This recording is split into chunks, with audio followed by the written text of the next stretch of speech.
সুন্নাত তরিকা হলো রাসূল বলেছেন যখন তুমি ইফতারি করতে বসবে তখন তোমাকে এই দোয়াটা পড়তে হবে বিসমিল্লাহ। কি পড়তে হবে জোরে বলেন। মেলায় লোক বলে আল্লাহুম্মা লাকা সুমতু ওয়া আলা রিজকিকা আফতারতু, বলে না? এটা সহিহ হাদিস নয়, এটা সহিহ হাদিস, এটা পড়তে হবে না। বিসমিল্লাহ বলে আপনি ইফতার করবেন। এবার কি খেয়ে ইফতার করবেন?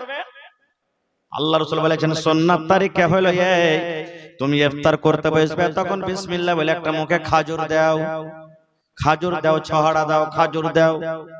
এবার যদি বললেন মাওলানা খাজুর কিনতে পারবো না, আমি গরিব মানুষ, কিংবা বাড়িতে খাজুর ছিল হঠাৎ খাজুর শেষ হয়ে গেছে, দয়ার রাসূল বলেছেন উম্মত রে তোমার বাড়িতে ঘুগনি মুড়ো হয়েছে, চানা হয়েছে, ভাত আছে, রুটি আছে, পনির আছে, বিভিন্ন রকমের তোমার বাড়িতে খাবার আছে, কিন্তু এই খাবারের মধ্যে যদি তোমার বাড়িতে যদি খাজুর না থাকে, খাজুর যদি না হয়